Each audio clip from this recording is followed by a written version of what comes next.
24-ന്റെ വാർത്താ പരമ്പരയിലേക്കാണ് തലയ്ക്ക് മീതെ മരണക്കെണി.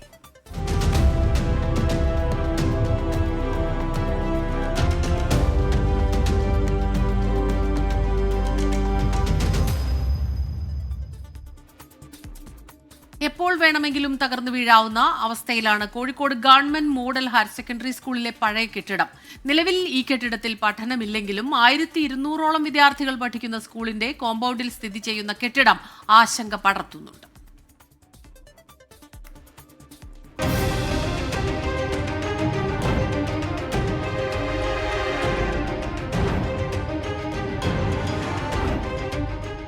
നഗരമധ്യത്തിൽ സ്ഥിതി ചെയ്യുന്ന ഗവൺമെന്റ് മോഡൽ ഹയർ സെക്കൻഡറി സ്കൂളിൽ ഹൈസ്കൂൾ, ഹയർ സെക്കൻഡറി വിഭാഗങ്ങളിലായി 1200ഓളം വിദ്യാർത്ഥികൾ പഠിക്കുന്നുണ്ട്.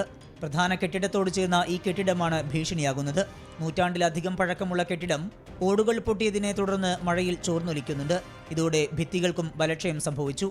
കുട്ടികൾ അബദ്ധത്തിൽ കെട്ടിടത്തിൽ കയറിയാൽ അപകട സാധ്യത ഏറെയാണ്. കെട്ടിടം ഹെറിറ്റേജ് പദവി നൽകി സംരക്ഷിക്കാൻ ശ്രമമുണ്ടായെങ്കിലും നടന്നില്ല. മഴ പെയ്ത് പൊട്ടിപ്പൊളിഞ്ഞ് വെള്ളം നിങ്ങളിപ്പോൾ കണ്ടിട്ടുണ്ടാവും, വെള്ളം ഇങ്ങനെ വീണ്ട് അതിൻ്റെ ഉള്ളിലൊക്കെ വെള്ളം. അതുകൊണ്ട് കുട്ടികൾ അങ്ങോട്ട് പോകുമ്പോൾ നമുക്ക് ശ്രദ്ധിക്കാൻ ഒരു പ്രയാസം ഉണ്ടാവുമല്ലോ. വെള്ളം എപ്പോഴും നമ്മൾ ഇവിടെ പുറത്തുണ്ടാവില്ല.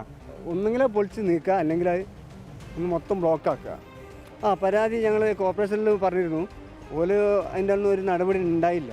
ഗ്രൗണ്ടിനോട് ചേർന്ന ഫിറ്റ്നസ് ഇല്ലാത്ത ഹയർ സെക്കൻഡറി ബ്ലോക്കും അപകട ഭീഷണി നേരിടുന്നുണ്ട്.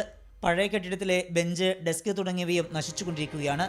സന്ധ്യ മയങ്ങുന്നതോടെ ഈ കെട്ടിടം സാമൂഹ്യദ്രോഹികളുടെ താവളമാകുന്നതും ആശങ്ക വർദ്ധിപ്പിക്കുന്നു. ബ്രിട്ടീഷുകാരുടെ കാലത്ത് പണിത കെട്ടിടം ഒന്നുകിൽ പൈതൃക കേന്ദ്രമായി സംരക്ഷിക്കപ്പെടണം, അല്ലെങ്കിൽ ഉടൻ പൊളിച്ചു നീക്കണം. ഒരു അപകടമുണ്ടാകും വരെ കാത്തിരിക്കരുത്. കോഴിക്കോട് നിന്ന് അബിത്തിനൊപ്പം സമീർ സി മുഹമ്മദ്, 24.